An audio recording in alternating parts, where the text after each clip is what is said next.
اب کن لوگوں کا راستے سے بچایا؟ ہم اللہ سے مانگتے ہیں غیر المغضوب علیہم، اے اللہ ان لوگوں کے راستے پر نہیں جن پر تیرا غصہ اترا۔ وہ کون لوگ تھے؟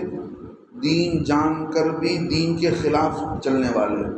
معلوم تھا توریت کے اندر اللہ کے نبی صلی اللہ علیہ وسلم کی ساری علامتیں لکھی ہوئے ہیں، اللہ کے نبی کی یہ نشانی ہے، پھر بھی نبی پر ایمان لانے سے پیٹ پھیر لیے۔ یہود دین جان کر نبیوں کے قتل کرنے والے یہود، ان لوگوں پر اللہ کا پھٹکار اترا۔ ضربت علیہم الذلۃ، اللہ فرماتے ہم نے ان کے نصیب میں ذلت رکھ دیا ہے، جب تک دنیا میں رہیں گے ذلیل ہوتے رہیں گے۔ ہر زمانے میں یہودی ذلیل ہوئے، آج بھی ذلیل ہو رہے ہیں۔ غیر المغضوب علیہم، ان لوگوں کے راستے پر نہیں اے اللہ جن پر تیرا غصہ اترا ہے۔ ولا الضالین، اور وہ لوگ جو راستے سے بھٹک گئے، راستے سے بھٹک گئے۔ اللہ نے کون لوگ ہیں وہ لوگ جو راستے سے بھٹک گئے، گمراہ ہو گئے؟ اس سے بتایا گیا کہ نصارہ، ان کو بھی اللہ نے کتاب اتارا۔ عیسیٰ علیہ السلام کو اللہ نے ان کے بیچ میں بھیجا، عیسیٰ علیہ السلام زندہ رہے، اب ان پر انجیل اتارا گیا اور انہیں جا کر جو ہے اپنے قوم کو راستہ بتایا۔ لیکن یہ لوگ اللہ کے نبی صلی اللہ علیہ وسلم کے آنے کے بعد انجیل میں اللہ کے نبی علیہ السلام کی نشانیاں پڑھ کر بھی راستے سے بھٹک گئے، اللہ کے نبی پر ایمان نہیں لائے۔ تو ہم نماز میں ان دونوں راستوں سے بھٹک کر، ان دونوں راہوں پر چلنے سے اللہ سے ہم پناہ چاہتے ہیں۔ اسی لیے اللہ کے نبی علیہ السلام کی بھی حدیث ہے خالف الیہود والنصارى، لوگوں ہر موقع پر یہود و نصارہ کی مخالفت کرو۔ جس راستے پر، جس طریقے پر یہود ہیں، نصارہ ہیں، ان سے ہٹ کر ایمان والوں کو چلنے کے لیے کہا گیا۔ تو یہ مطلب ہے صراط مستقیم کا۔ اب دیکھیے ہر زمانے میں دونوں چیزیں چلے گی، کیا کیا؟ کتاب اللہ، ایک اللہ کی کتاب ہے، اللہ کی کتاب۔ نمبر 2 رجال اللہ، اللہ کے خاص بندے۔ ہر زمانے میں اللہ کے نیک بندے جو صحیح راستے پر رہیں گے، اور دنیا ان کو مٹانے کی کوشش کرے گی لیکن کچھ نہیں ہوگا، اللہ رب العزت ان کی مدد کرتے رہیں گے۔ اللہ کے خاص بندے وہ 3 لوگ، نبی تو اب آنے والے نہیں ہیں۔ یہ چیز کیوں اللہ نے بتایا؟ اس لیے کہ نبی کا ایک زمانہ تھا، نبی آئے اور چلے گئے، نبی کا کام تو ختم ہو گیا۔ اب نبی کے بعد ہر زمانے میں نبی کے راہ پر چلنے والے یہ 3 لوگ ہوں گے، سچے مسلمان، ایسے فرسٹ نمبر کے جو اللہ کے خاص بندے ہوں گے، اولیاء اللہ، جن کو دیکھ کر ان کے پیچھے لوگ چلیں گے۔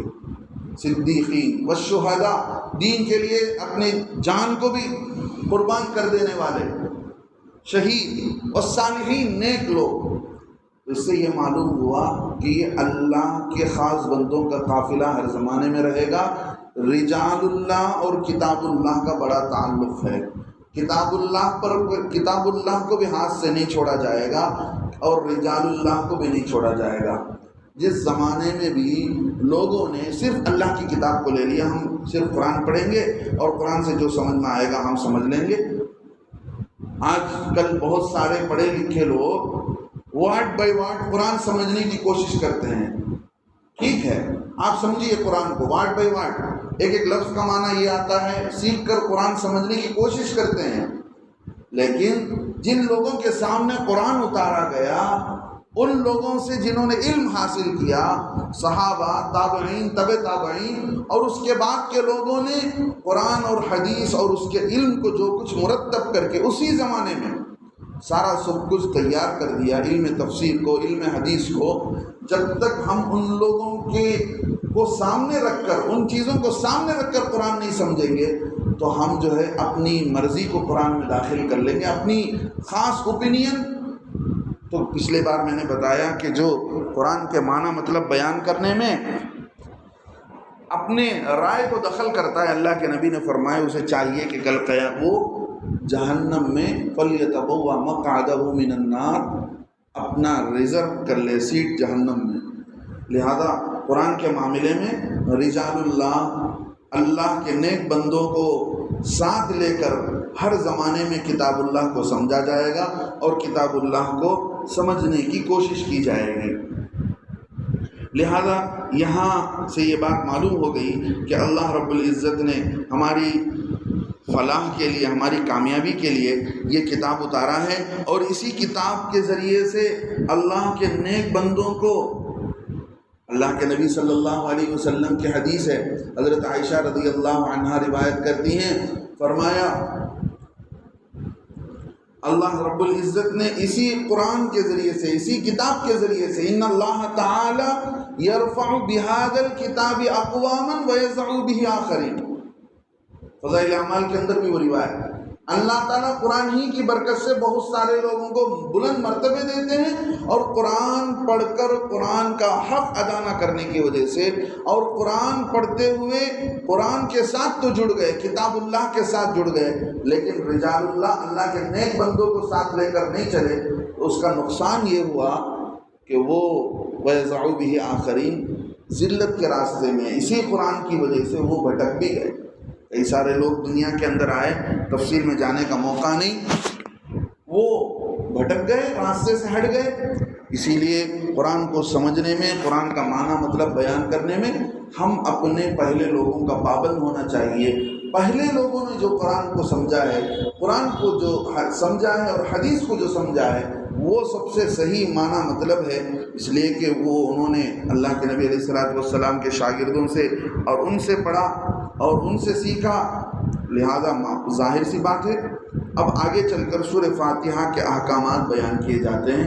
سورہ فاتحہ کا کیا حکم ہے، اب میں 2-3 باتیں کہہ کر اپنی بات کو ختم کرتا ہوں۔ آگے چل کر انشاءاللہ سورہ فاتحہ میں اللہ نے دعا مانگنے کا طریقہ سکھایا۔ لوگ پہلے کیا کرتے ہیں معلوم نہیں، پہلے اللہ کی تعریف کرنی چاہیے۔ آدمی کبھی بھی ہاتھ اٹھائے، جو اسے آتا ہے، الحمدللہ رب العالمین، اللہم لک الحمد ولک الشکر، رب یا ربنا لک الحمد، جو بھی ہو اللہ کی تعریف سے ہی دعا کو شروع کرنا چاہیے۔ اور کسی آدمی کو اچھی دعا مانگنی آتی ہو تو اچھی تعریف کرے اللہ کی۔ اللہ رب العزت مانگنے والے سے خوش ہوتے ہیں، نہیں مانگنے والے سے ناراض ہوتے ہیں۔ جب اللہ سے مانگنا ہی ہے تو اچھے الفاظ سے اللہ کی تعریف کرو۔ اللہ ہی کی ذات تعریف کے قابل ہے، دنیا میں کوئی ذات تعریف کے قابل نہیں ہے۔ بہت سارے لوگ درود سے شروع کر دیتے ہیں، بہت سارے لوگ دعا درود سے شروع کرتے ہیں۔ دیکھیے اللہ کے نبی علیہ السلام کے سامنے ایک صحابی نے دعا شروع کیا، سب سے پہلے درود پڑھنا شروع کیا۔ اللہ کے نبی نے فرمایا عجلتا، تو نے جلدی کیا۔ اذا سألتا، اللہ کے نبی نے فرمایا جب تجھے اللہ سے مانگنا ہو سب سے پہلے فاحمد اللہ، اللہ کی تعریف بیان کر، سب سے پہلے اللہ کی بہترین تعریف بیان کر، پھر اللہ کے نبی علیہ السلام پر درود بھیجا کر۔ تو اللہ رب العزت نے اس قرآن میں اللہ سے مانگنے کا طریقہ سکھایا کہ اللہ سے کیسے مانگا جائے۔ اور سب سے پہلی وہ شروعات جو ہے نماز میں سورہ فاتحہ سے ہم کرتے ہیں۔ اللہ رب العزت نے بتا دیا کہ کیسے دعا کی جائے، اللہ سے کیسے مانگا جائے۔ دعا میں بھی وہ دعا مانگی جائے جو دعا لمبی چوڑی نہیں، بلکہ ایسی دعا جس کے اندر دنیا اور آخرت کی بھلائی آ جائے۔ ایک اللہ کے نبی علیہ السلام نے کئی جگہ بتایا اللہ سے عافیت مانگو۔ عافیت کیا ہے؟ ہر چیز کی بھلائی، ہر چیز کا خیر اس کے اندر آ جاتا ہے۔ عافیت مل جاتی ہے تو آدمی اللہ کے پناہ میں آ جاتا ہے۔ تو آدمی کی دعا ایسی ہو کہ آدمی اللہ سے دعا مانگے، ایسی دعا مانگے جس میں آدمی اللہ سے ساری چیزوں کو سمیٹ کر دعا مانگ رہا ہو۔ لہذا سورہ فاتحہ کے اندر اللہ نے کئی ساری چیزوں کو بیان کیا ہے۔ اب اگلے ہفتے انشاءاللہ یہاں پر جو ایاک نعبد و ایاک نستعین مدد مانگنا، کس سے مدد مانگی جائے گی، اور کسی کا وسیلہ اختیار کرنا، اے اللہ فلاں کے برکت سے یہ کام کر دے، ہم دعا میں کہتے ہیں اے اللہ تو جو ہے اللہ کے نبی علیہ السلام کا نام لے کر کہتے ہیں اے اللہ نبی کی برکت سے یہ دعا قبول کر لے، اے اللہ۔ تو وسیلہ مانگنا، استعانت، مدد مانگنا، یہ کچھ مسائل ہیں۔ اسی طرح اور بھی کچھ باقی رہ گئے جو چیزیں، جو باتیں ہیں انشاءاللہ اگلے ہفتہ اس کو سامنے لایا جائے گا اور آپ کے سامنے انشاءاللہ میں رکھوں گا۔ اللہ سے دعا ہے اللہ رب العزت ہمیں صحیح سمجھ کی توفیق نصیب فرمائے، اور اللہ رب العزت ہمیں صحیح معنوں میں ہدایت جو اللہ رب العزت کو مطلوب ہے، اللہ رب العزت وہ ہدایت ہم سب کو نصیب فرمائے۔ اسی لیے اللہ سے بار بار صراط مستقیم سیدھے راستے کو مانگتے رہنا چاہیے۔ اللہ رب العزت نے اس لیے کہ کیوں؟ اس لیے کہ اللہ کے نبی علیہ الصلوۃ والسلام نے بتا دیا کہ دیکھو ہر زمانے میں بھٹکے ہوئے لوگ ہوں گے، راستے سے بھٹکے ہوئے لوگ۔ بنی اسرائیل میں سے بھی بھٹکتے بھٹکتے 72 گروپس بن گئے۔ اللہ کے نبی نے فرمایا میرے امت میں لوگ بھٹک کر جو جائیں گے 73 گروپس بنیں گے۔ علماء فرماتے ہیں 73 خاص نہیں ہے، 73 خاص نہیں ہے، ہو سکتا ہے 730 بھی ہو سکتا ہے 370 بھی ہو۔ اللہ کے نبی علیہ السلام نے بتا دیا کہ وہ راستہ کون ہے کامیاب ہونے والے کل قیامت کے دن؟ ما انا علیہ و اصحابی، جس راستے پر میں ہوں اور میرے صحابہ ہیں، یہی سیدھا راستہ ہے۔ تو ہر کام میں نبی کی سنت کو دیکھنا چاہیے، صحابہ کے طریقے کو دیکھنا چاہیے کہ یہی چیز ہمیں سیدھے راستے پر چلائے گی، اور اس کے علاوہ دنیا کے اندر جو کچھ چیزیں دین کے نام پر ہو رہی ہوں، اگر ان دونوں چیزیں سے ہٹی ہوئی ہیں، نبی کے طریقے سے، صحابہ کی زندگی سے،